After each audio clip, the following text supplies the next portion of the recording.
دویم سبب د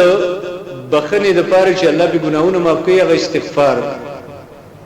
توبه چې د قلبي د زړه شی دی استغفار قولی دی د خلی دی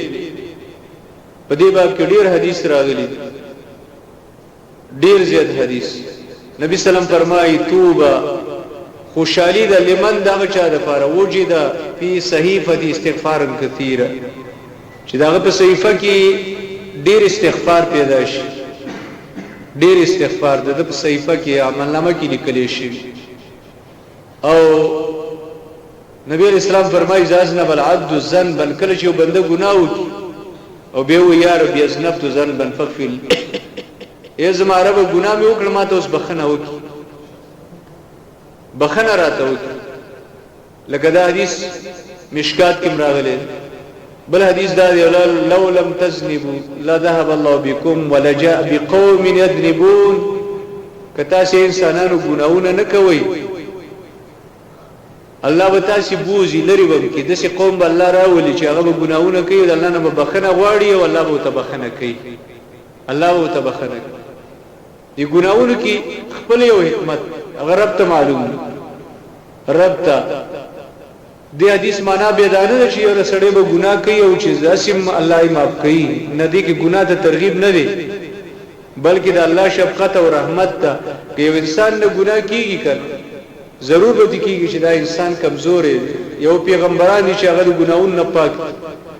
نو د دې علاج دی چې الله نه بخنه وغواړي ځکه الله به دې بخنه غوښتلو باندې ډیر خوشحالي دا انسان رب نه به تزاری کوي بخنه ته واړي الله ورته بخنم کوي الله به دې حالت د دې بنده باندې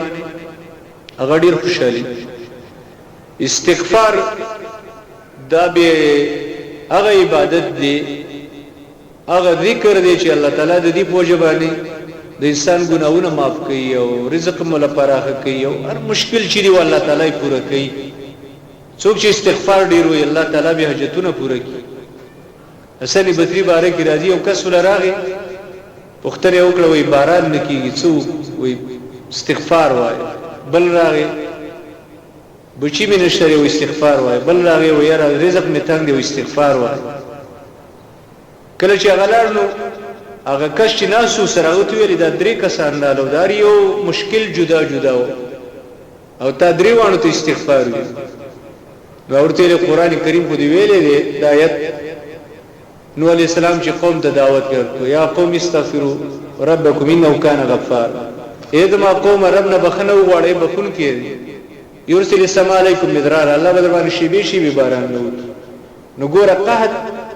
بارانونه بدر باندې وږي چې دا استغفار اوله پیدا ويمددکم باموال وبنین الله واساس مدد وکي په مالونو او بچو باندې بچي بم درته درکې مالونه بم درته درکې مالونه بم درته درکې او بچي بم درته درکې استغفار دو پیدا دا شوي نو ګوره د استغفار په وجه الله مال ورکي او بچي مال الله تعالی انسان ته ورکي الله دونه رحیم ذات دی نو بنده باید استغفار نبی رسول الله فرمایي زه د ورځي او یا نواله تر سلک